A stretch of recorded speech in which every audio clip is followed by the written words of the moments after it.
Thursday afternoon in downtown Charlottesville. It's gorgeous outside. Thank you kindly for watching the program. I'm excited for today's show. I encourage you to look at the screen right now to see the headlines we're going to cover on the program. The first headline, the U.S. Census Bureau data released says 19,000 people have moved to the Charlottesville area from significantly outside the Central Virginia region. 19,000 people have moved to the Charlottesville area from significantly outside the Charlottesville region. Bloomberg yesterday ranked the Charlottesville metro area as the 15th work-from-home metro in 2022 in the entire United States of America.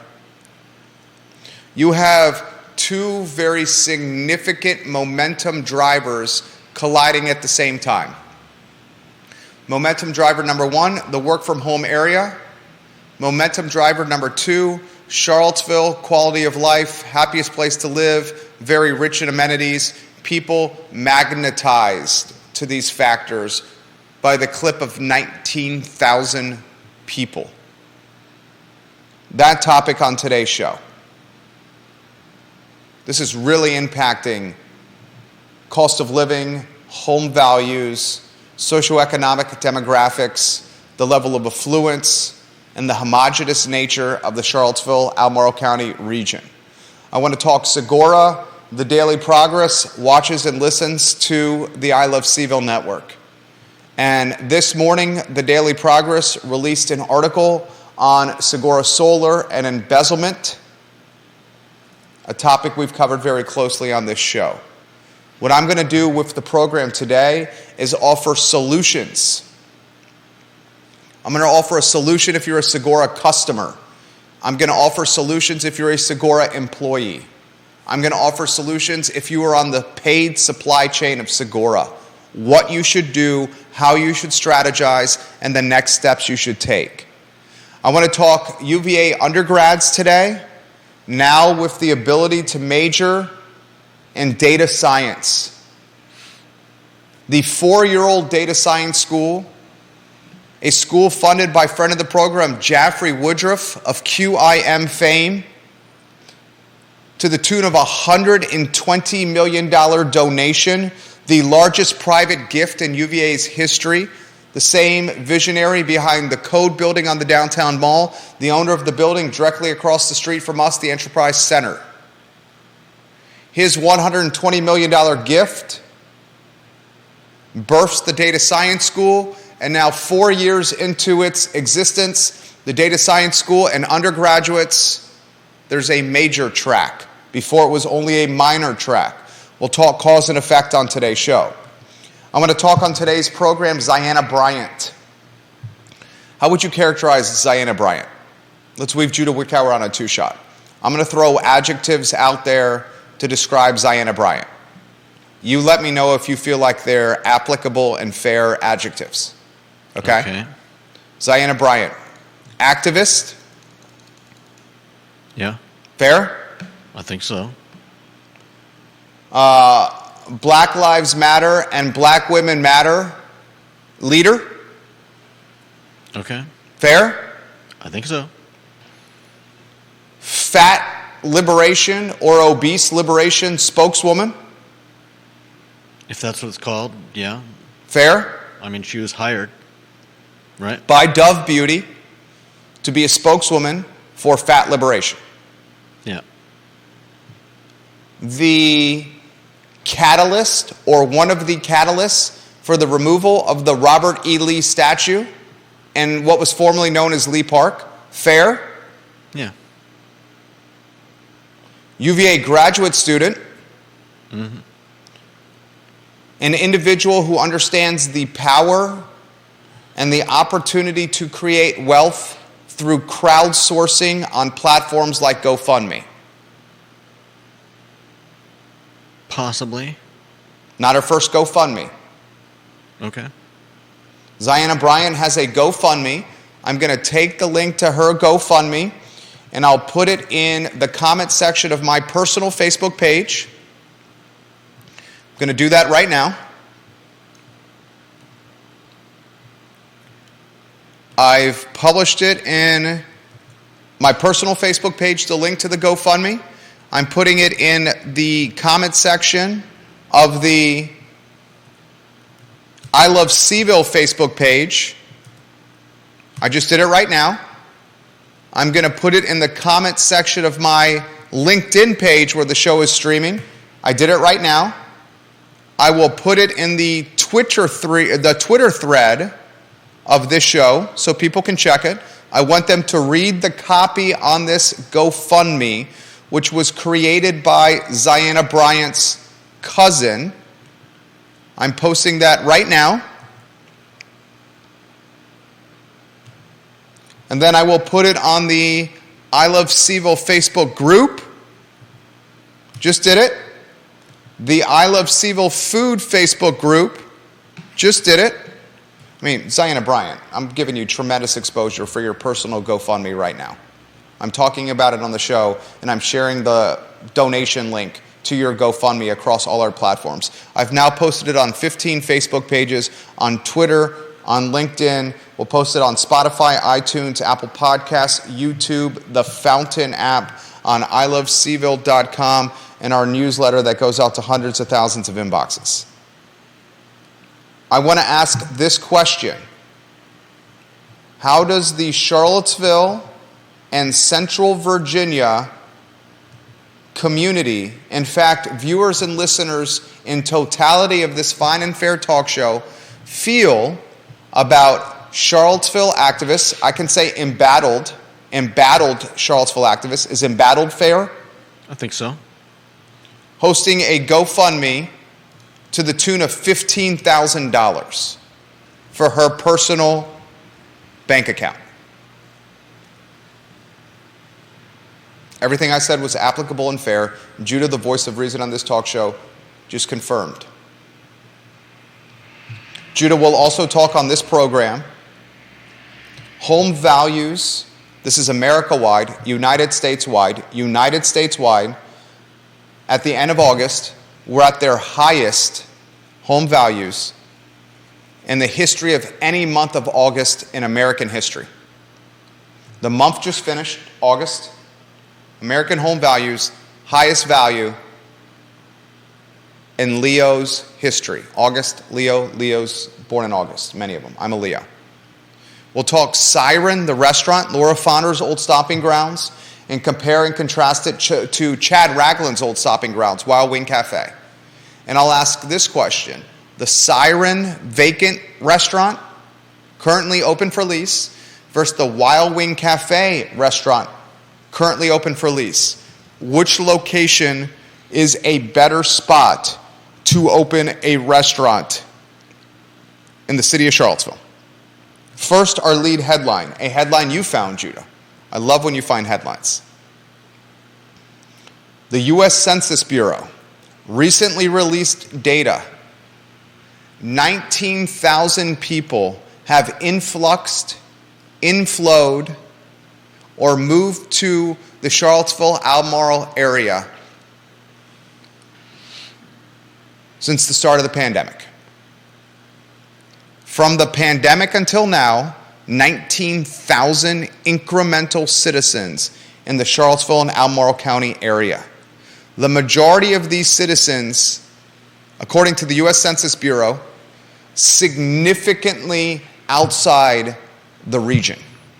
We're not talking people moving from Louisa to Albemarle, Fluvanna to Albemarle, Buckingham to Charlottesville, Greene County to Charlottesville. We're talking Northern Virginia or out of state. Mm-hmm. Hampton Roads or out of state to the Charlottesville area. Furthermore, we talked work from home movement yesterday. In the conversation yesterday, Bloomberg Magazine, which ranked the top work from home metro areas, ranked Charlottesville, Virginia 15th in the nation in 2022 from a work from home movement with 21.2% of the population, I'll say it loud, 21.2% of the population working from home or remotely. we should unpack this story. Because this story undoubtedly has an influence on socioeconomic demographics, the cost of living, the homogeneous nature of the community, the change of character and charm of the locality, and in a lot of ways, evolutionizes or revolutionizes the entire makeup of Charlottesville and Albemarle County. You an opportunity to speak first, Judah Wickower. Anywhere you want to go on this topic. Yeah, I mean, it's hardly a surprise that we're not seeing an influx of people from Louisa or Buckingham or wherever, because we're talking about people from D.C. and New York, and if we've seen 80% growth in home values in the last few years. Oh wait, where's that stat from? Oh, I don't know. How much have home prices grown? I mean, it depends on the location. It's not 80%. Home values have not appreciated 80% in the last few years. You may be thinking that 80% of American homeowners have a financing vehicle of 4% or less, but home values have not appreciated 80% in the last few years across the board. Some homes have, but not across the board. Point of clarification. Okay. I won't interrupt unless a point of clarification is needed. Well, however much they've grown, whatever percentage, a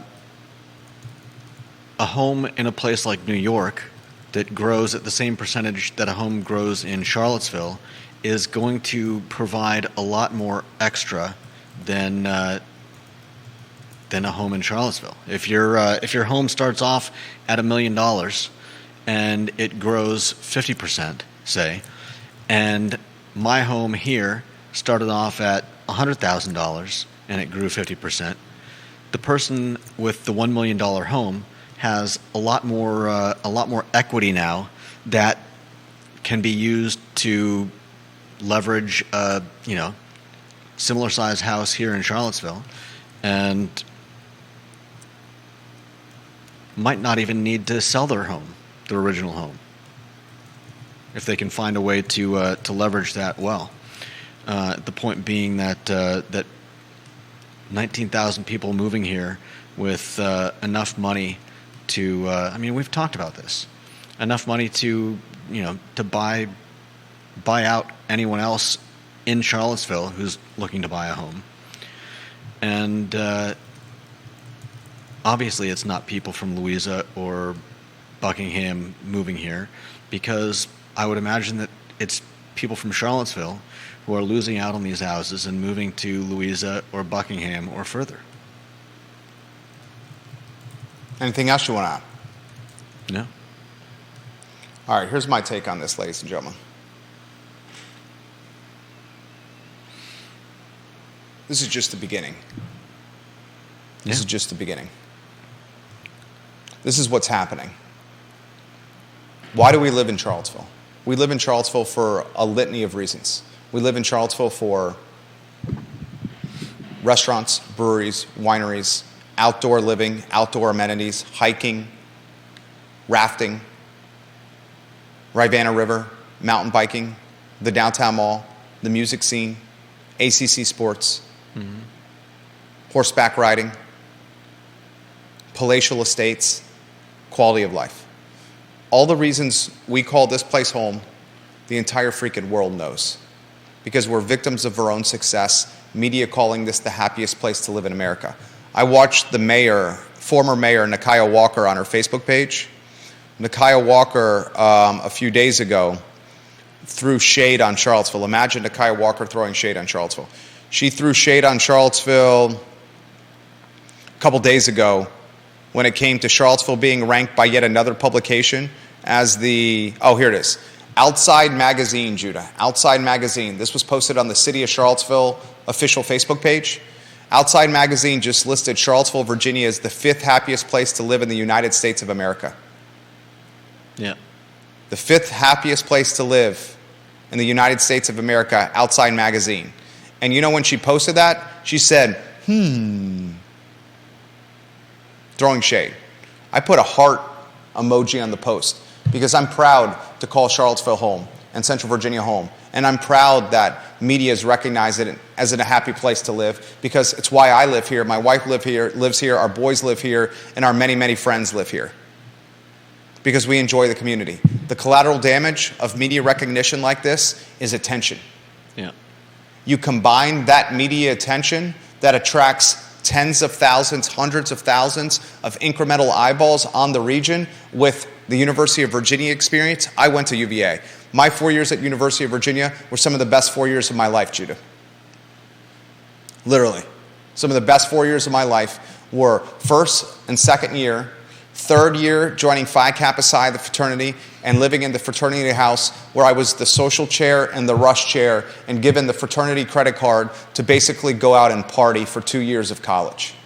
To go to Coupe de Villes, the Biltmore, the Virginian, then it was Orbit, now it's Boylan Heights, and say, the tab's on me. And after paying for the tab, inviting everyone back to the fraternity house where we had the biggest room with the party atmosphere. It was awesome. That experience is not unique to me. Thousands of students are graduating from the University of Virginia every single year saying, damn, these 4 years were awesome. I want to get back to Charlottesville one day when I can financially do it or I have the freedom to do it. Well, guess what? Work a few years in New York and you've got the money to do it. Not even that. Work from home. Work remote. The freedom is now there. Yeah. For people to move to Charlottesville, even after just graduating from college. But they need the money. They get money from their boss, from their employer. They work remotely. They can work anywhere they want. You graduate from Charlottesville, from the University of Virginia, from the city of UVA, and you take a 100% hybrid or remote job, why wouldn't you stay here? You just had the 4 best years of your life. Wouldn't some continue? Wouldn't some be like, why would I change what's already working for me? That's what I did. I did not leave. I stayed. That's what Tom did. That's what Shannon did. That's what Patrick did. That's what Henny did. I could probably rattle off 100 people that were my year at the University of Virginia that did not leave, that instead stayed and worked here. And now with the work remote, hybrid work, where you don't even have to go to the office, or you do the office minusculely, you could just say, I'll take that job. I'll take that job in technology. I'll take that job in finance. I'll take that job in data science, but I'm going to work here in Charlottesville. Look at the show we did 2 days ago. You had a guy making bank and Caleb that worked for Amazon, living in Charlottesville. Mm-hmm. You had the general counsel and the chief people officer at Silverchair basically saying the entire company, over 100 employees, is giving their team members the opportunity to work remotely full-time if they want it. You have a global company in Catch and Insight 222, co-founded by my friend Dirk Peterson, the vice president, who said, yeah, you can work anywhere you want. Mm-hmm. The University of Virginia experience, which for the most part, for the large majority of people that go through UVA, matriculate, used correctly there, was a happy experience. That is combined with the flexibility and freedom of working remotely while earning a big city paycheck but doing it in Charlottesville and Judah. That is combined with national and global media calling Charlottesville the best place to live, the best place to retire, the happiest place to live, the best place for outdoor activities, and all these other superlatives the community earns and receives. Mm-hmm. All that is happening at exactly the same time. And the U.S. Census Bureau has said, since the onset of the pandemic, 19,000 incremental citizens have moved to Charlottesville and Albemarle County. Yeah. And guess what, Judah? We still haven't seen the impact of the Paul Manning Biotech Institute, the true impact of the data science school that's under construction, UVA making an emphasis of expanding enrollment, and hiring more people to service the expanded enrollment.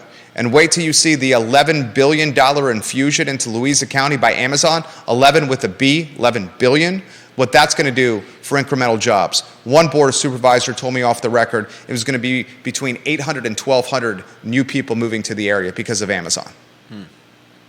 If you have an opportunity to scoop up land in Louisa County, buy it.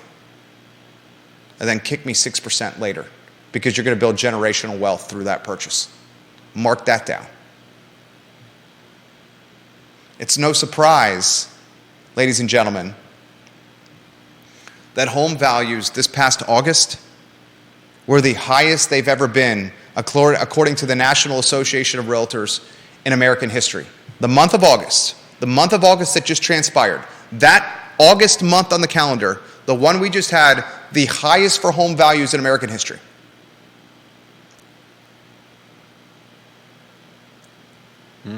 What's the cause and effect of this? One word comes to mind. What's the one word that comes to mind of everything I just covered? It starts with a G. Gentrification. There it is, Judah Wickower. Let's give him some props. Judah Wickower. Judah Wickower. Judah Wickower. And what's the gentrification we're going to see? I mean, we've been seeing it. Not enough workers for jobs around here, and not enough homes for people that want to live here, and prices going up. And I mean, it's the same all over the country, I think. I think we're things are changing beyond what we're ready to. How do I put this? We're not ready for the changes that are occurring, I don't think. Are we not ready, or do we not care? Or do we embrace them, or do we want them? Possibly both. Or do we secretly crave them? Crave them? I'm not sure what that means, but... Secretly crave them. Window dressing. Oh, gentrification is bad. Gentrification is creating homogenous and an affluent community. Window dressing. Conversation starter at cocktail party. But guess what? Home values through the roof. Your equity more than ever in your house. My equity more than ever on my house. The equity in my house, 80% in 3 years. 80% appreciation in 3 years. But isn't that an illusion? You're calling it paper money. Are you saying it's paper money, the equity we have? Paper money? Not just the equity we have, but everything. Take a deep dive on that. I like where this could potentially go. Why is it an illusion, Judah? I mean, it's like a vicious cycle, right? Oh, I like where this is going to go. Break it down, Judah. Break it down. Sure, we've got more equity in our homes, but what do you do with that? If you sell your house, you've got to buy another house that's going to cost you just as much, if not more, than the one that you sold. Like, what do you do if the price of homes goes up 20% in the process of you selling your home? You sell your home, and now the price of homes goes up 20%, so the home you buy with that money is going to be worth even less than what you made selling your home. Unless you don't sell your home, you leverage the equity on your house through a HELOC, pull a loan against the equity you have, and you buy the next one, and you keep the current one as a rental. Devil's advocate for the sake of a talk show. That's fair. But then you didn't sell it. Then you just picked up a $5,000 a month revenue stream. But with everything, But with everything going up, there may be some people that do that. Do we end up with the? I mean, this is kind of like when the who was it? Was it BlackRock saying you'll own nothing and be happy? I think that's how Gen Zers feel. Are we turning into a landed class and a not landed class? Judah Wickower, bringing fire today. Keep going. Keep going. Keep dropping dimes. I mean, I don't know how much far I can go with it, but seriously, like the price. Look, if like you said, the smart people take a HELOC on their home, buy another home, turn into landlords. They're basically, I'm not going to say leeching people of money, but that's not leeching people of money. No, not until every single landlord is saying, "Oh, well, I'm only charging this much because everybody else is charging this much." And That's called the market. And okay, and that's a good excuse. That's called the market. Bananas are priced at Teeter based on the bananas that are priced at Food Lion, based on the bananas that are priced at Giant, based at the bananas that are priced at Trader Joe's, and based on the bananas that are priced at Lidl, whatever it's called. Okay, well then let's get back to the vicious cycle. If the result of those actions, however you feel about them, is that the prices of everything keep going up, you're essentially screwing yourself. Sure, maybe you make out like a bandit and stay above water, but you're not helping the situation. You're just taking advantage of it. Want me to jump in? Sure. A lot of truth to what Judah Wickower is saying. The equity in our homes and the massive on-paper wealth we have accrued over the last 3 years as homeowners is a double-edged sword. Unless we capitalize on said equity, all we're doing is paying more taxes on said equity. Our homes are assessed at market value. If our homes appreciate quickly, and they very much have over the last 36 months, all that means is you and I, viewers and listeners, are paying more in taxes in June and December when our tax bills are due with our respective jurisdictions. Now, there's going to be the sophisticated investor and the sophisticated homeowner that sees the potential of leveraging said equity to springboard said equity into the purchase of another piece of real estate, capitalizing on the very expensive rental market. 4 or 5 bedroom house right now. My house right now I can rent for $5,000 a month. I have a payment that was secured in March of 2020. The March of 2020 payment and the rental rate right now for my house, I could get 2x my overhead. And I can utilize the $800,000 in equity. Let's say I pull $500 out of it and potentially put 20% down on a $2 million house, $400,000, and have an extra $100,000 left over. The $5,000 a month that I get on my current house covers the monthly nut, all the taxes, all the insurance, all the wear and tear, and leaves $40,000 a year of additional revenue. That additional revenue can be left in a slush fund account in case for a rainy day. That additional revenue can be parlayed, if I'm sophisticated enough, and I like to do this, into stocks and equities. Maybe I get aggressive and throw it into NVIDIA, throw it into Apple, throw it into AMD, because I follow it closely. Maybe I use it to invest into other businesses. Maybe I throw it into commercial real estate. Or maybe I take that extra $40,000 and use it to cover a lot of the nut of the new house that I just bought at $2 million clip. Just like that, one family has cannibalized 2 pieces of inventory on a very tight inventory market. But not everyone's going to do something like that, because not everyone has an affinity for risk or a tolerance for risk or the know-how to manage risk. What a lot of people are going to do is exactly what Judah Wickower just said. Sit on stacks and stacks of illusionary paper money.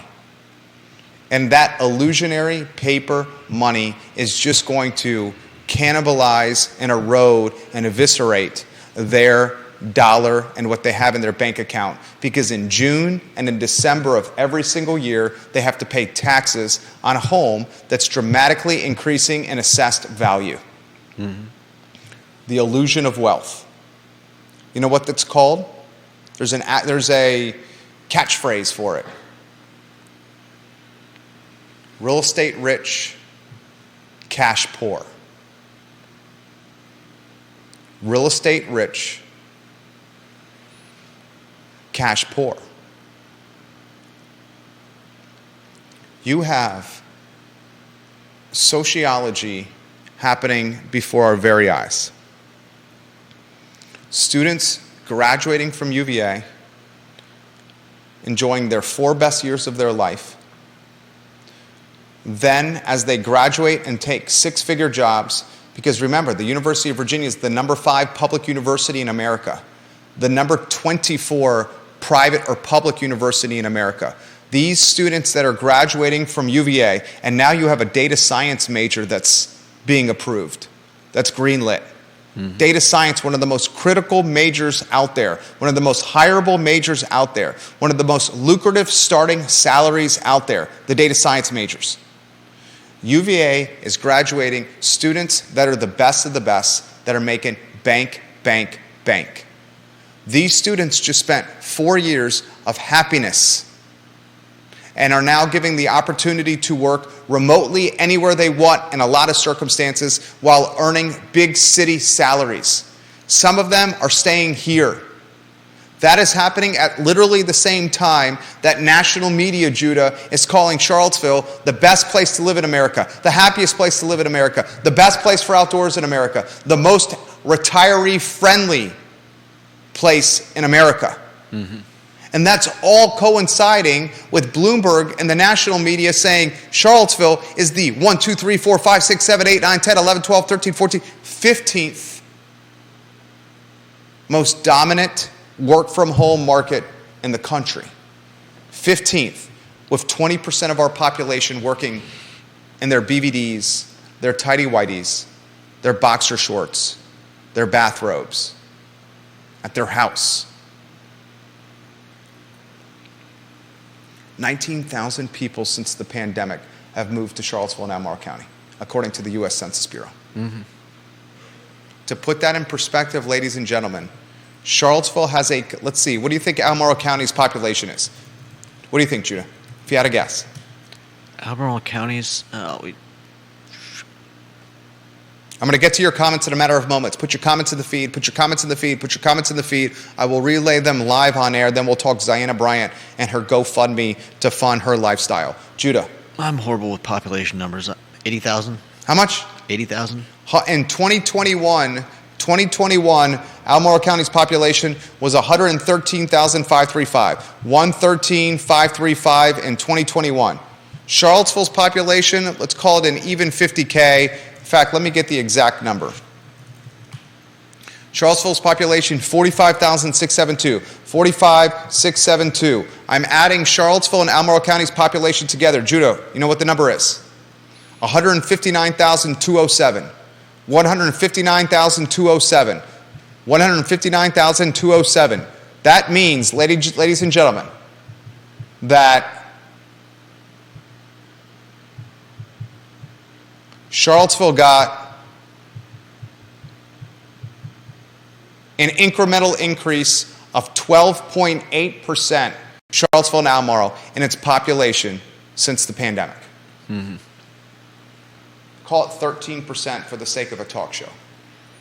In a 36-month period of time. And you know what? I can even narrow it down because in the first 6 months, we were afraid to leave our house of the pandemic. Yeah. In less than 3 years, the Charlottesville and Albemarle County population have popped 13%. And it's just the beginning of a tidal wave of incremental citizens holding the Scrooge McDuck bag of gold coins.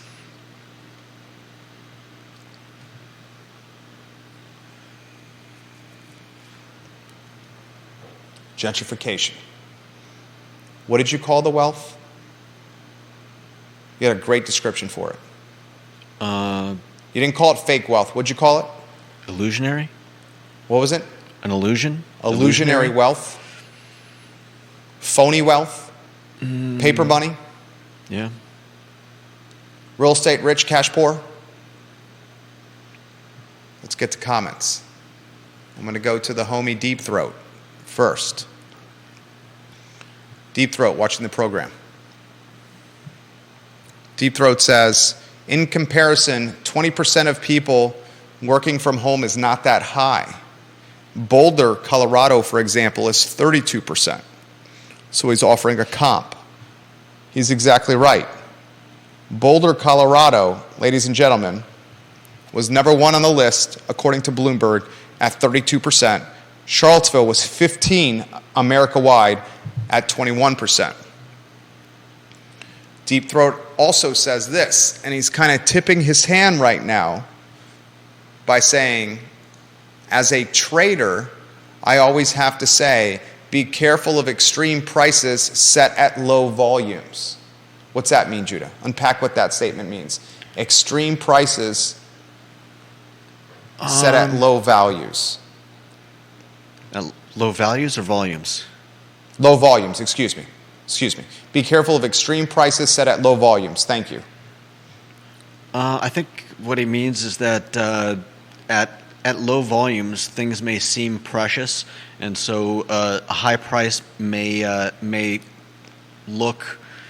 look like a bad idea or a bad deal, but when if let's say there's a log jam keeping volume low, if that log jam is ever cleared up, the increased volume is going to make that commodity less rare, and so the premium you paid may end up, well, I think it's basically what happened in 2008, where a lot of people ended up buying houses thinking that they were all going up, and then big problems hit, and all of a sudden you're underwater, and the thing that you paid a premium for is no longer worth a premium. And some people got into some pretty bad loans and sounds like you're waxing nostalgic on the bag holders on a stock that you used to trade. What was the meme stock? Waxing nostalgic? What was the meme stock you used to trade with the bag holders? GameStop. Oh, GameStop? GameStop. I suppose that could be. I don't know that. That GameStop. I suppose that fits. Break it down. GameStop. I mean, the point is when something goes up and you think it's worth a lot and it turns out to be not worth what you thought it was. GameStop. Not just GameStop. I mean, a lot of stocks. The quintessential meme stock. Now being turned into a movie, I think with Jonah Hill as one of the lead characters, soon to be released in theaters only. GameStop. Deep Throat says this, then I'll get to the viewers and listeners' comments. On home ownership, it is a I always have a hard time with this word, peculiarity of the United States that we have such an emphasis on home ownership. You can have a very equal society, more equal than the United States, and low home ownership. Germany and Austria are much more equal than the United States, but home ownership rates are in the 50% range rather than the greater than 60% range that is the United States. You know why that is, Deep Throat? And you know why that is, viewers and listeners?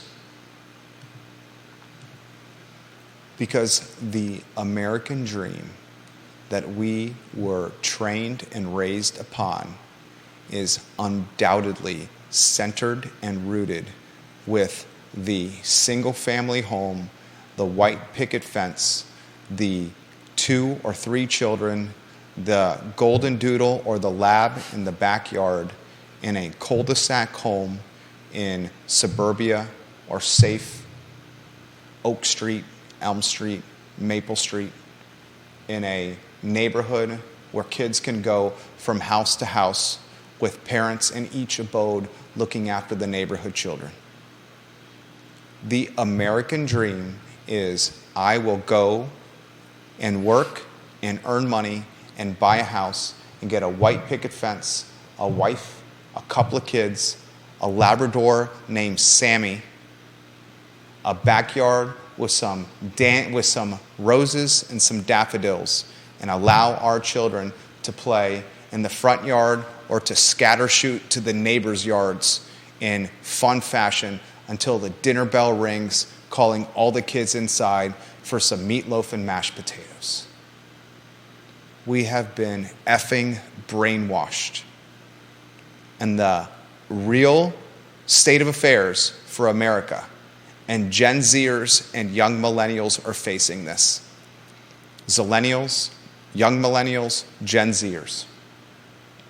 They are ravaged with student loan debt, ravaged with credit card debt, ravaged with degrees that pay average wage, and they are entering a housing market at a time where home ownership is not a utility, it is a luxury. And their American dream has turned into an American nightmare. Yeah. An American nightmare.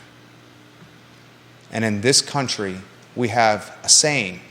It's called keeping up with the Joneses. What drives Americans to buy sexy, shiny, sparkly things? What drives Americans to rack up the most credit card debt in American history, to make a Tesla payment when they are on a Honda Civic budget?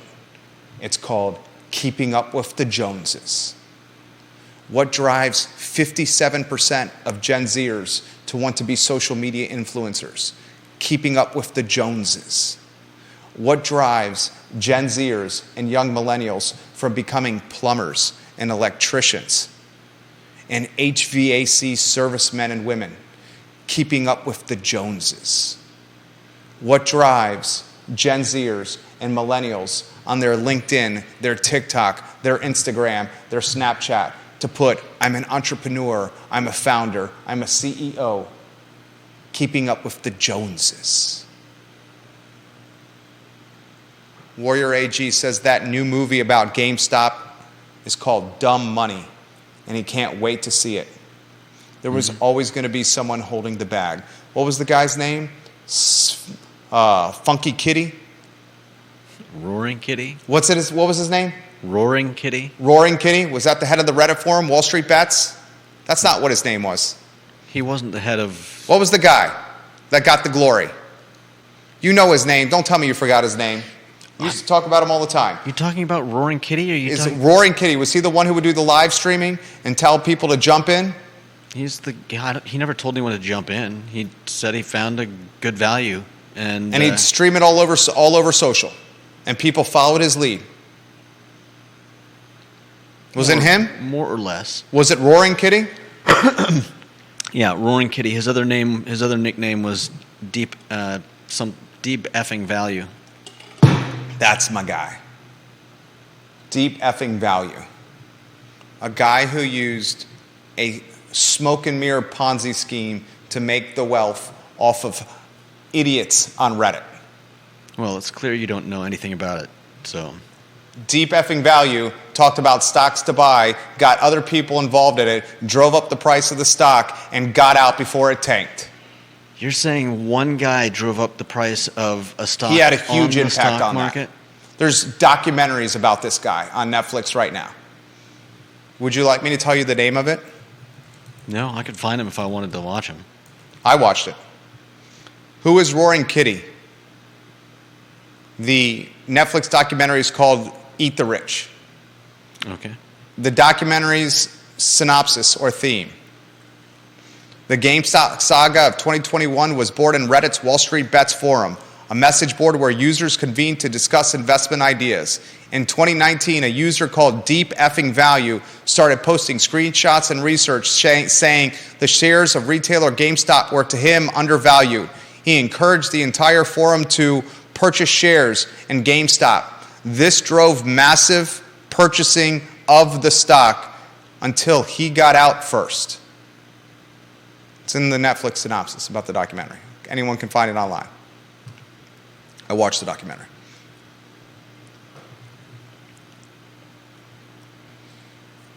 We'll get to comments. Viewers and listeners. God, there's so many comments. Warrior AG says, thank you guys for this show. Warrior AG also says the virus caused a lot of homeowners to be upside down in their homes since they borrowed against their homes to stay afloat during the lockdown.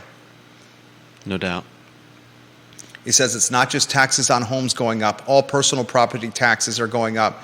And some people with family can't just uproot their whole lives to sell their homes and move on a whim. Yeah. Warrior AG says Crozet was a town with 2 factories and everyone knew your name 20 years ago. Now it's a town of 400,000 affordable single-family homes that are falling apart just as quickly as they throw them up, and doubling home prices and raising taxes so high, it's ruining people's lives. No doubt. Warrior AG says, the sad thing is that a lot of us and our families that have lived here our whole lives and love it here are being forced out by transplants that have no lifelong connection to this place, and the boom is good for some and horrible for others, including little towns like Crozet. It's getting ruined. Ginny Who says, I stayed after graduation at Charlottesville at UVA. I commuted to Harrisonburg for my first master's, then to Williamsburg and William & Mary for my doctorate.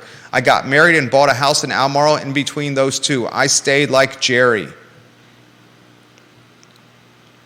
Stephen, watching on Twitter. Jerry, your show is the highlight of our day. We're watching you and Judah now, not only at work, we're putting in the big screen, and the entire organization is watching you and Jerry on most lunch times. Thank you for this content. We're on the big screen at his place of business. Stephen, let us know where you work. We'll send you, what will we send them? Some free stickers. We can send them some I Love CVille stickers, right? Sure. Kate Schartz, the Queen of Ivy. Make the American dream of being debt-free the thing to be. Kate Schartz, that's so good. Kate Schartz says the new American dream should be debt-free is the thing to be. Schartz, Kate, one of your best ones right there. That's damn good, Kate Schartz. Mike Buchensky, the current prime rate, he's a banker. The current prime rate is 8.5%. So that is the minimum of your HELOC rate. So you take out $200K at that rate, that's a 1.61 interest-only payment. You're not getting a home you can rent for $200,000 in Charlottesville. It's an example. Interesting.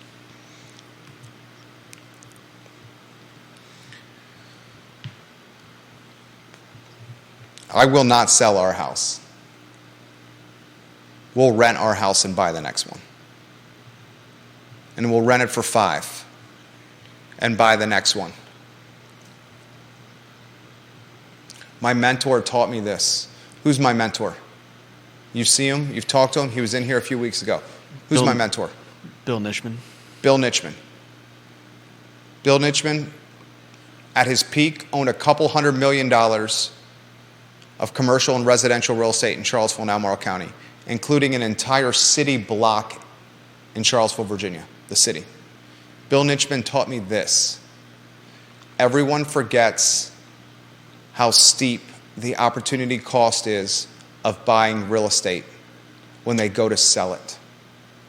I will never forget that lesson, and I will teach our sons that lesson. I will repeat it again for you viewers and listeners so you can pass this on to your children and your better halves and your friends. Bill Nichman taught me this, my mentor. Everyone forgets how steep or significant the opportunity cost of buying real estate is, especially when they're romanticized at selling when they can get some front-end money. Think about what you had to go through to buy your house. Think about how long you had to wait, or what you had to sacrifice, or what you had to give up, or the emotional and physical stresses you went through when purchasing your home or selling your home to buy the next one. That's opportunity cost. Do not forget that experience. He passed that lesson on to me because he never sold. He accumulated and played Monopoly.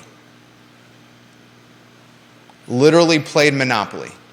I shared a wall in his building, the Professional Center on the downtown mall. Remember, you work there too. For 20 months, we were in offices next to each other.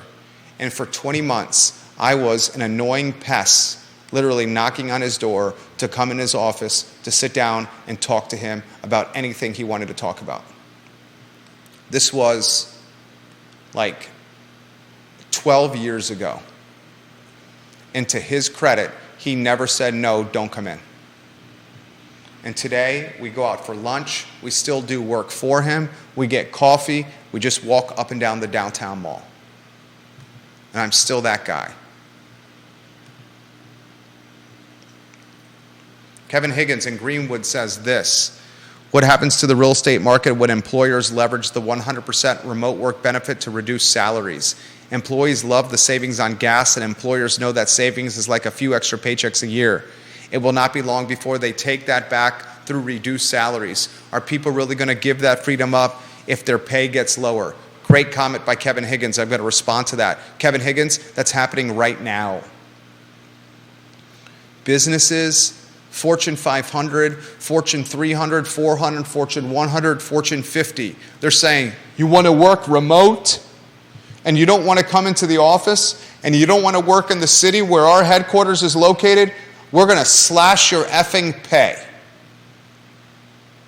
Your pay is going to be based on where you live. And if you don't want to come into work and justify these mortgages and these leases on our balance sheets on buildings that are empty, then you're not going to get promoted. The people in the office are going to get promoted. That's happening right now. It is literally happening right now. Great comment from Kevin Higgins. I read this live on air. Let's go to Coach B, Mike Buchensky, watching the program right now. There is 5 mortgage brokers watching this program. Mortgage brokers that are watching this show.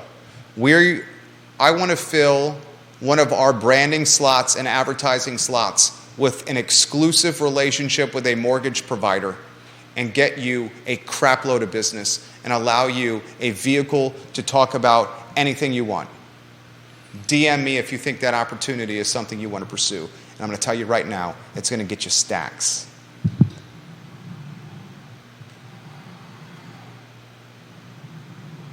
Buchensky says this: we lived in Crozet for 13 years. Then finally, almost overnight, it was a city with a major population spike, no new infrastructure, and everyone seemed frantic and polarized against right and left-wing issues. We made the excruciating decision to move out. I miss it, but we have our kids in a much calmer area right now. Nice. You guys made the right decision for your children. I'm responding to his comment right now. Do you want to offer some perspective on that, Judah? I don't know how much perspective I have on it, but yeah, it's smart. How soon before people are doing the same thing in Charlottesville? One of the reasons Charlottesville and Albemarle County appear to be the epicenter lately of lunacy, the epicenter lately of craziness, the epicenter lately of insanity, is because in the last 24 to 36 months, we've had a massive influx of outsiders come to the area. And in the last 24 to 36 months, the demographics of Charlottesville have changed drastically and dramatically. It feels like almost overnight. And that rapid rate of change creates a different socio-political climate. The politics of Northern Virginia, the politics of Manhattan, the politics of Brooklyn, the politics of San Francisco, the politics of Los Angeles, any of these big cities where people are transplanting to Charlottesville are very different than the politics of Charlottesville and Albemarle from 5 years ago. Of course that's going to create friction, Looney Tunes, insanity.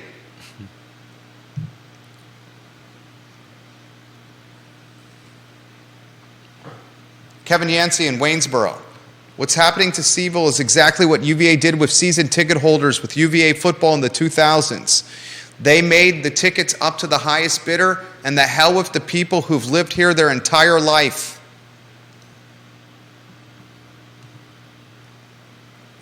It's a good comparison. Juan Sarmiento, we'll get to your comments.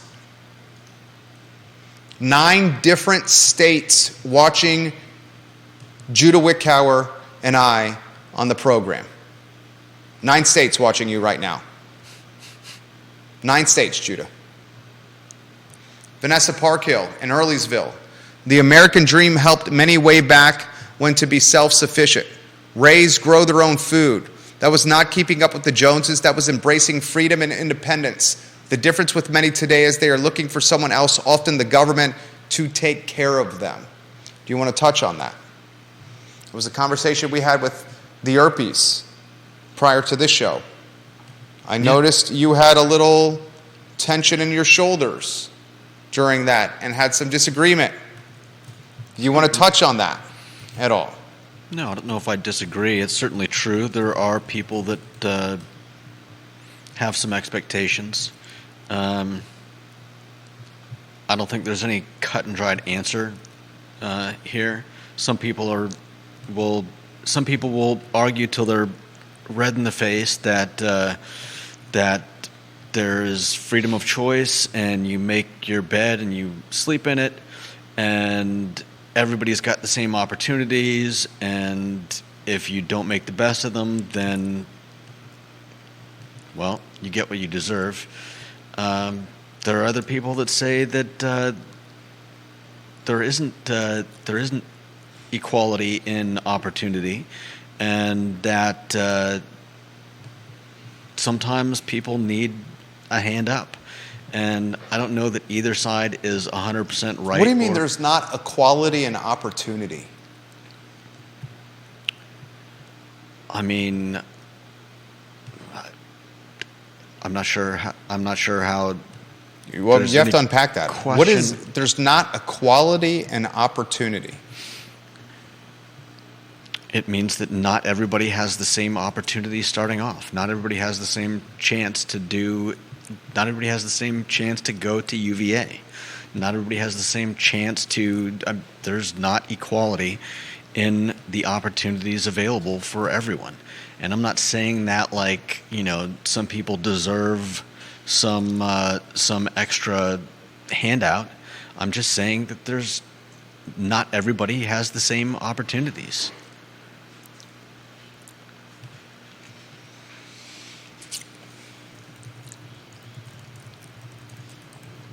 I respect that comment. Your sperm, your parents, your dad's sperm and your mom's egg touch base in America. Yeah, it could be the. Could have been in South Africa instead.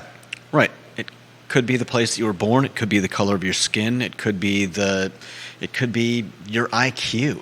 It could be that you're born without an arm or a leg. I mean, I'm just saying that everybody deals with their own problems, and to say that everybody has a 100% equal chance. You know what we all have a 100% equal chance at, though? Working hard. Yeah, that's true. We all have an equal chance at working hard. Yeah. And some people are willing to work harder than others. Yeah. And still, those that work harder than others, statistically, they will be more successful. Not guaranteed. No. Because they may get hit by a bus. Yeah. They may get sick. Yeah.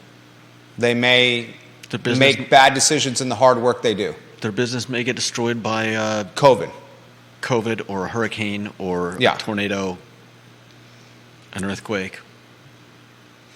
Kevin Yancey says the playing field's been severely lopsided for decades.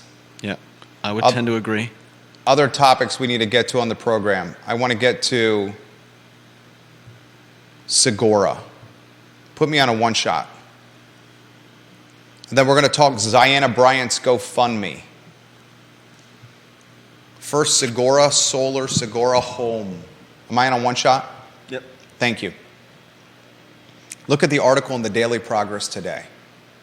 The Daily Progress today, and if you don't have a Daily Progress subscription, I screenshotted the meat and potatoes of the article and put it on the I Love CVille Instagram account. Go to the I Love CVille Instagram account, click the stories and or the top comment on the grid, on the Instagram grid on our profile. Sigora Solar and Sigora Home. I broke this news in June. I explained to the community in June that this company was a was utilizing fraudulent tactics to defraud customers. Remember when we broke this news, Judah? Yep. I then interviewed a former Sigora employee that you can find online. I explained to the entire community in June that if you're a Sigora customer, if you have financing that was set up in any capacity with Sigora through a third party, if you had solar panels on your roof that were Sigora, if you had a warranty that was Sigora, if you're an employee of Sigora, if you were a vendor of Sigora, a subcontractor of Sigora, if you were thinking about putting Sigora on your roof, I warned you in June. Sigora then responded. Michael Ball, the CEO at the time, who resigned a couple of weeks ago unexpectedly, who in the article in the Daily Progress today said is owed $75,000. Michael Ball, the CEO, Judah Wickhauer, who I've had many a conversation and text message exchange with, said he is owed $75,000 by Sigora. Yeah. I explained on this show that Sigora was embezzling money from employees. Money that was supposed to be funneled to 401ks was not being funneled to 401ks. I explained that Sigora was stealing customers' deposit money. Everything I said has been proven now to be true. I was called a liar by Sigora. Michael Ball said Tracy Green, the executive director of CBIC, and I have many screenshots from Tracy Green on Nextdoor, including this one that I'm showing on screen, that I have posted all over social media, where she says, I'm very disheartened that the false information that Sigora Solar is being constantly reported by Jerry Miller in such defamatory nature. Further, I am sad that you or anyone would repeat these false stories. Please do not believe anything you hear from this source. These are not facts of the matter. The real facts will be heard soon. This is on the Instagram. This is all over Facebook and social media. Can they see this? This is Tracy Green talking about me on Nextdoor. She's the executive director of CBIC, the nonprofit, who was giving Sigora props and accolades. Do the Google research yourself. You'll find it. Sigora and CBIC. She called me a liar. She's watching now. She called me a liar. Everything I said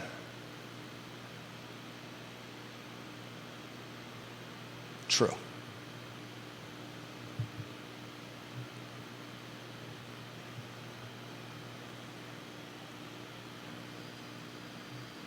Everything. Judah. Now here's what you got to do if you're a Sigora customer. Sigora customers, this is what you have to do. If you have panels on your roof, your warranty with the company is probably null and void. But you have a manufacturer warranty with your panels. So look at who the manufacturer is. You may have some coverage with your manufacturer warranty. You won't with Sigora through installation or any of the warranty work that you have in your hand with paperwork. If you're a customer of Sigora, the opportunity to pursue this legally with the class action lawsuit or any kind of attorney is probably long gone. How do you squeeze money out of a business that has no money left? How do you squeeze money out of a business that has no money left? You will rack up attorney fees at a clip that is greater than the money you can get through the court system. I hate to tell you that, but you missed your window. That's why I warned you in June. Two shot us. Judah. Mm-hmm. I'm going to ask you a very straightforward question. Did Sigora pay us the money they owed us? I think so. Who dropped that money off? I don't know his name. Michael Ball, the CEO. What did he do when I wasn't here? What did he do when you weren't here? Yeah. You mean dropped off the check? Who did he give that to you? Me? He handed you an envelope with a check. They paid us the money they owed us. Yeah.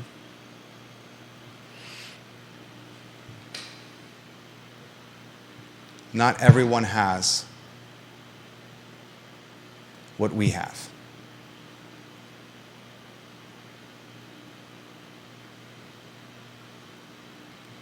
And that's influence and power. Okay. GameStop. A lot of people have been left holding the bag. And the bag in this situation is deposit monies that were taken that won't be returned, warranties that are null and void, and infrastructure on roofs and homes that are malfunctioning and not delivering the power that was promised. Customers, I would encourage you to consider alternative solar options locally. I'm hearing Tiger Solar is a good one. Unfortunately, you're going to have to pay these other companies to come out just to assess what's on your roof. And many of them are not taking on the Sigora projects because they're in such bad shape.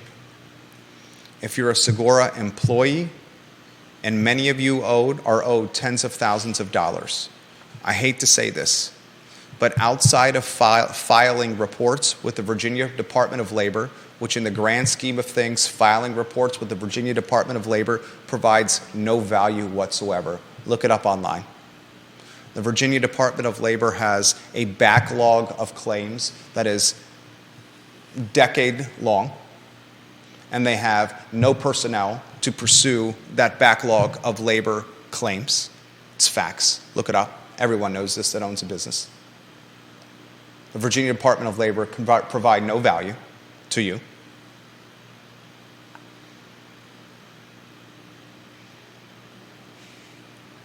You are left in this position. And it's an unfortunate one.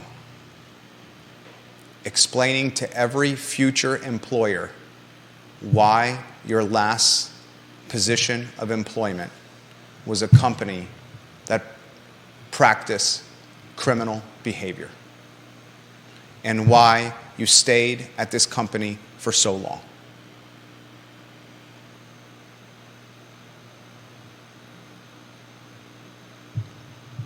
I would encourage, if you're a Sigora employee, to have a very succinct answer to this question for future resume, interview, employer conversations. Why did you work for this company, Sigora Solar, that clearly did things the wrong way? You need a succinct answer to that question that's going to come up in job interviews, because that will come up. I'm giving you advice called brand management or perception management. The thousands of dollars that you are owed, the back pay that you are owed, the 401k dollars and investments and deposits that went missing, those are gone. I'm hearing through reputable sources that the owner of this business is in Europe and has no plans to come to the country anytime soon for fear of law, arrest, and facing what could be potentially crimes. This scenario is one of the most nasty situations I've ever seen in business. And we said this was going to happen before anyone in June. And the company tried to paint me as being a liar and wrong.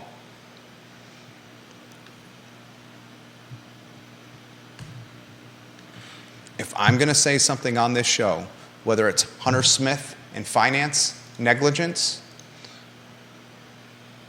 assaults in locker rooms after JV football practices, city-issued credit cards used to pay people to speak before council by the mayor at the time, or some of the nastiest business behavior I've ever seen in the solar industry, you better believe I'm backing what I say with facts, with data, with video evidence, photo evidence, and a paper trail of emails or financial reports.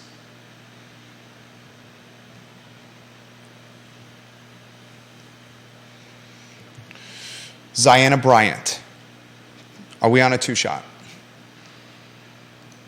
Yeah. She has a GoFundMe. I'm going to read the language of the GoFundMe, and I want your take, Judah. The Zyahna Bryant GoFundMe, the Charlottesville embattled activists, the catalyst of the removal of the Lee statue at Market Street Park, Freedom Park, Emancipation Park, Lee Park, Tent City, the UVA undergrad, now UVA graduate student. I believe she's a UVA graduate student. I know she went to UVA undergraduate. I'm not 1,000% it's graduate school at UVA. It does say in her GoFundMe that she is a graduate student. She's a fat liberation evangelist for Dove Beauty. She tried to ruin the life of a UVA student on Water Street during a Black Women's Matter march, where she claimed the white UVA female, the daughter of a dead police officer, said that she could use her car to run these protesters over and make them look like speed bumps. I'd say she did more than try. You say she ruined her life? She seemed to be fairly successful at it, right? I mean, she got her pretty much drummed out on honor charges. Yeah. Zyahna Bryant now has a GoFundMe that has been launched by her cousin Erica. Here's the copy of the GoFundMe. My name is Erica, and I am fundraising to help support my cousin Zyahna Bryant, who is a Gen Z activist and advocate for Charlottesville, Virginia. My cousin Zyahna has passionately and courageously supported important social issues since she was 12 years old. At 15, she petitioned to take down the Robert E. Lee statue and rename Lee Park in Charlottesville. This statue was taken down in 2021. Zyahna has been a voice for many and has helped inspire young people all over the world to get involved in their communities to create change. Whether it's a local family in need or a national social justice issue, Zyahna readily offers meaningful frontline assistance. Sadly, Erica writes, in today's national climate with so many angry, violent, and unpredictable people, being a visible, outspoken advocate and activist comes with significant risk. Zyahna has been receiving hate mail and threats for years, and recently they have become worse. Zyahna is currently a graduate student, and we want to ensure that she is able to continue all of the work that she is doing in the classroom and in the community. We do not want to allow these racist attacks to take away from that. Please help Zyahna's friends and family support her by ensuring she's safe and protected as she continues her important work assisting and elevating marginalized people and communities. Zy is always ready to use her platform to speak out on the issues that matter the most and to help others in time of need. We ask that you join us in supporting this urgent need. Help us raise $15,000 directly for Zyahna Bryant. Zyahna Bryant is a homeowner. Props to her for being a homeowner in the city of Charlottesville. That is public record, like all homeownership is, through the GIS. I'm not doxing anyone. I'm not putting the address out there. I'm just saying homeownership is public record through the GIS. Judah Wickhauer, Sure. a man of reason, a man of intellect. Zyahna Bryant's trying to raise words matter. Zyahna Bryant's cousin, Erica, is looking to raise $15K for Zyahna Bryant. Where do you want to go? I mean, I wish somebody would start a GoFundMe for me. I could use $15,000. Judah Wickhauer wants the viewers and listeners to start a GoFundMe for him. I didn't say that. I mean, what can you say? I don't know whether to laugh or cry, but I do think that GoFundMe checks up on this kind of thing. And I would assume I don't know how you judge the veracity of the claim that she gets, hate mail and death threats. I have no doubt that it's in some part true. I have no doubt she gets hate mail and death threats. Yeah. But the extent of that worth $15,000? That's not for me to decide. And hopefully if GoFundMe decides that this is excessive, or what's the word I'm looking for? Just frivolous, then they'll put an end to it. If they deem it appropriate, then they'll let it go. And people are giving money to it already. So I think I saw that somebody had donated $3,500. Who was that person? Was it anonymous? Yep. The top donation is $3,500 and it's anonymous. Yeah. So, in fact, the large majority of these donations are anonymous. The second largest donation of a G note, 1,000, is anonymous.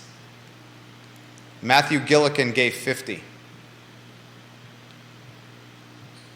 Keep going if you want to add more commentary. I mean, it's interesting.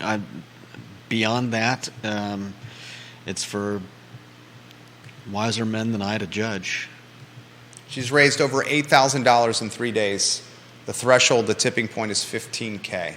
There's terms of service that highlight solicitation and the rules and what's expected of organizers.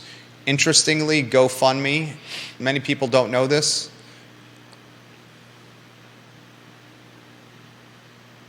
there's a transaction fee. I thought you would appreciate that, Deep Throat. The Gillikin donation.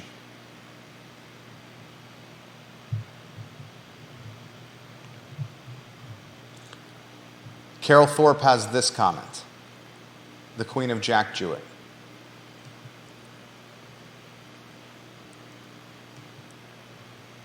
I find it laughable and disturbing, Carol Thorpe says, that a woman who identifies herself as Zyahna's cousin, could it be Zyahna herself? I'm just asking, Carol Thorpe says, is begging the public for what is essentially a slush fund to pay for her security. What security and how? No details or methods of accountability are given. As of a few minutes ago, the campaign has collected $8K in pledges, funded mostly by two pledges of $3,500 and $1,000, anonymous donations. People are free to be gullible with their own money, I suppose. Judah, go ahead. Yeah, that's true. What were you going to say? I was going to say that I believe there are fairly stringent rules about what you tell GoFundMe. I looked up how GoFundMe protects donors from fraudulent fundraisers. And one of the expressly forbidden fraudulent activities is lying or being misleading about your identity as an organizer or your relationship to the ultimate recipient of the funds. So I would assume if this was a... How could they prove it, though? I don't have that information. But considering the amount of money that goes through this organization, I'm pretty sure they have ways of checking people's stories in some form or another. And is this like the Department of Labor? Is this like the tax man, the IRS? Or is this an actual legitimate way? Because let's cut to the chase. GoFundMe gets percentage on what's raised. You're saying it's in their best interest to just say, we don't care if... but that also... I get it, but there's also, I think, a matter of trust, and who knows who the CEO or who knows who GoFundMe is beholden to. It may be that if they don't keep a tight lid on stuff like this because they want that little extra cash from maybe some slightly shady GoFundMes, it could be they end up losing the business. So The integrity of the platform is questioned, which leads to less engagement in the future, Or which leads means to- they are essentially stepping over dollar bills to pick up nickels. yeah. Juan Sarmiento says this, the king of transportation in Charlottesville. What is the money for the GoFundMe supposed to be funding? Protection? It's not 100% clear in the description. Juan Sarmiento says, I'm going to be the devil's advocate here. Where's the GoFundMe for the UVA student's life she ruined by those false accusations a couple years ago? Yeah. Albert Graves on Twitter. Jerry and Judah.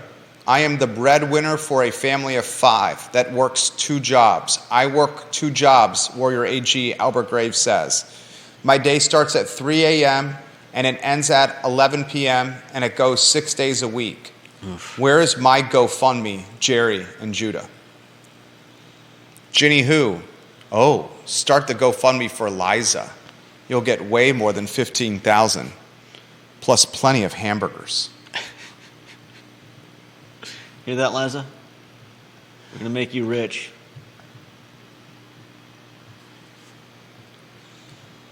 This entire scenario, this entire crowdfunding effort for someone who last week we announced earned an ambassador, fat liberation, paid gig with Dove Beauty.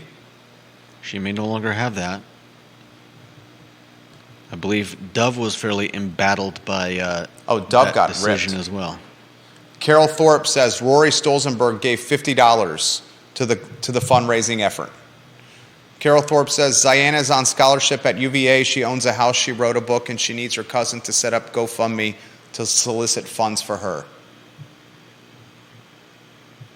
Michael Buchensky said, are we saying it is bad from an emotional standpoint or a capitalist standpoint? What, giving money? Or asking for money through The GoFundMe? campaign in totality?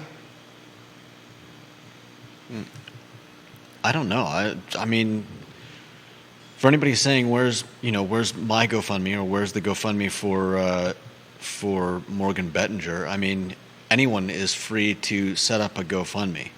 But I thought you said not everyone is free to set up a GoFundMe. Everyone is free to set up a GoFundMe under the parameters that's set by GoFundMe. Yeah, I don't know what those parameters are, but there's not really any. I mean, as long as you're not lying about anything, I mean, I could set up a GoFundMe for Liza. That doesn't mean anyone's going to. And many people do set up GoFundMes for their dogs Yeah, or for some, it might that be. get sick. Yeah, or for, this dog was found on the side of the road, such and such, animal control place is doing multiple surgeries to try to keep the dog alive, but they need money to pay for it. Yeah, there are lots of different reasons why people start GoFundMes. Okay, I'm going to ask you a straightforward question. I'll try to give you a straightforward answer. Does this GoFundMe smell fishy? I think a lot of GoFundMes smell fishy. This one, yeah, a little bit. Like I said, I don't know anything about what kind of death threats or hate mail she actually gets. I don't know, am I the person to judge whether or not those are deserving of $15,000 of protection money? And of course, the question pops up, what are they going to do with that money? Are they going to hire her a bodyguard? Because really, what do you do with that? Michael Buchensky makes an interesting point. Coach B, this is an interesting point. Are you ready for this one? Sure. If she can use her profile and essentially her social media influence to get funds donated to her, is that not a new form of capitalism?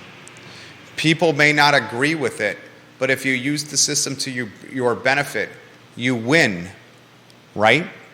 Yeah, I mean, Is this capitalism? That's a perfectly valid point, and kind of Is this capitalism? Is what Zyahna Bryant and her cousin Erica to get an easy 15G by utilizing brand recognition, social media influence, and political clout the 2023 version of capitalism? Yeah, I mean, you could say that they're selling concern for someone's well-being, and some people are willing to pay for it. What would keep us from doing that? There's Nothing. 11 states watching the program right now, the I Love CVille Show. Nothing. I've already said any one of us could set up a GoFundMe for any of the others. There's nothing stopping anyone from doing it. You would have to look into. You know why we won't do it? You might say integrity, but There it is. there are lots of different reasons. You know why we won't do it? Say it again. The word I used was integrity. Character, integrity. People see through it. You can go to the. But in this case, do you accuse her cousin of lack of integrity, or do you accuse her of lack of integrity? Are you to believe that her cousin launched this without her knowing? Not necessarily. So if she knew that this was being launched, isn't she complicit? Sure. Would you argue that she could be the brainstormer or the visionary behind the campaign? Could be. We're making a lot of assumptions here. We are. We're also judging this situation from the outside without a lot of facts. The only facts that we have is what's written on the GoFundMe link. My point exactly. And what's written on the GoFundMe link is, how would you characterize it? Vague? Sure. How do you characterize it? You're a man of great words. I'd have to take a look at it again, but yeah, it's fairly vague, I would think. Welcome to 2023 capitalism, where in 2023 you can use some social media influence, some name recognition, some of the things you've accomplished in your past to crowdsource money from strangers all over the world. And then within a few days you can rack up 15 Gs. Well, let me be specific. I will be very specific. In 3 days, $8,035 through 80 donations. That, ladies and gentlemen, is this Deep Throat. Deep Throat says this is a grift. That's what Deep Throat says. Quite possibly.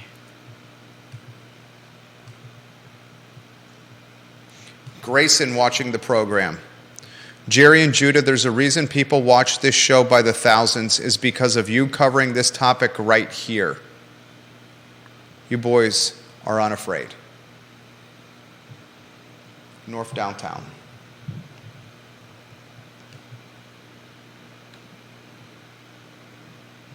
Bill McChesney says, I would like to have a GoFundMe for my sick cat.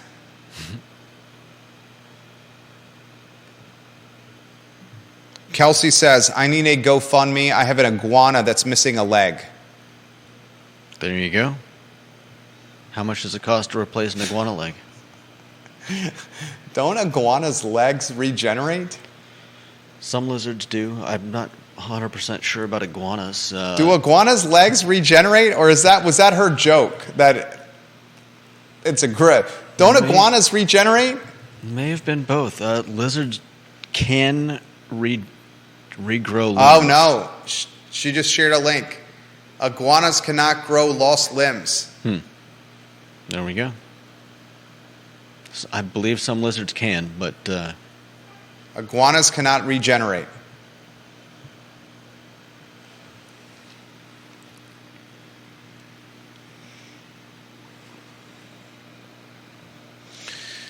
I think that's the end of the talk show.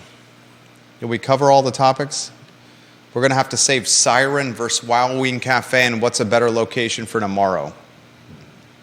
Albert Graves says their tails regenerate, boys. Their tails regenerate. Twitter's on fire right now. I think some lizards can regenerate more than just their tails. But I will say this. There's only so many times that the embattled activist Zyahna Bryant is going to be able to go back to this GoFundMe well for her personal bank account. You can't go to the well over and over and over again for your personal net worth accumulation without people seeing through it. Yeah. Would you agree with that? Yeah, I'd say that's fair. If her cousin comes up with another GoFundMe 2 or 3 months from now for some vague other reason that Zyahna Bryant needs it, then yeah, I think most of the people, even the people that just gave $50, are going to be like, all right, hold up. Bill McChesney says, my sick cat cost over $3,000. And he said iguanas can regenerate their tails. Jennifer, watching in Lynchburg, Jerry, and Judah, this was one of your best shows yet. Thank you. Comment by the Queen of Jack Jewett, Carol Thorpe, and then we're going to get out of here.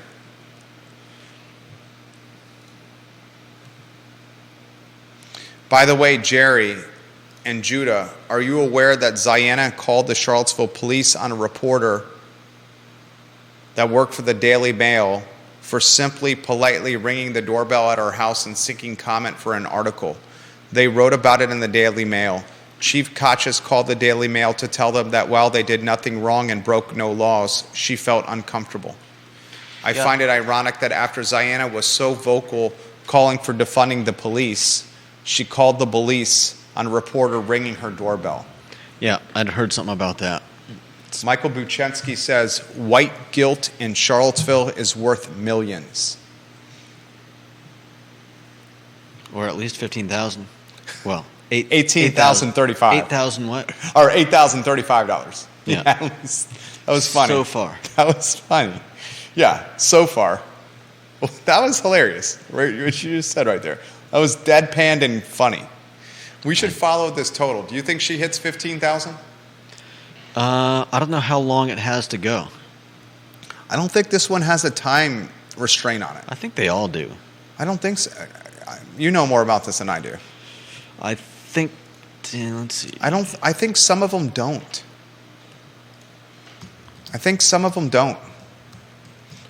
Albert Grace shares the picture of his, is this a lizard or an iguana? Right here. I can't see it very well. Put your glasses on. That might help. I don't know the difference. This is an iguana, right? Is this your pet iguana, Albert Graves? That looks like a bearded dragon. Oh, this is a bearded dragon. Is this a kimono dragon? No. Why is this a kimono dragon? Komodo dragon. Oh, Komodo? Is a very different thing from a bearded... when I said bearded dragon, I didn't mean just a dragon with a beard. I meant an actual lizard type called a bearded dragon. Is this your lizard? Is this your... Oh, God, Albert Graves, I love you. Did you say you don't know the difference between a lizard and an iguana? No, I'm sorry. I don't know the difference between a lizard and an iguana. Not all lizards are iguanas, but all iguanas are lizards. Okay. Judah Wickhauer dropping dimes. Oh. We just went 90. We went, I got to do some quick math right now. An hour and 45 minutes. I know. We have to go make some money. Judah Wickhauer dropping dimes today. My name is Jerry Miller. This is the I Love CVille Show, where we talk GoFundMes, cost of living, socioeconomic demographic shifts, and iguanas and bearded dragons. We'll see you tomorrow at 12:30 on the I Love CVille Show. So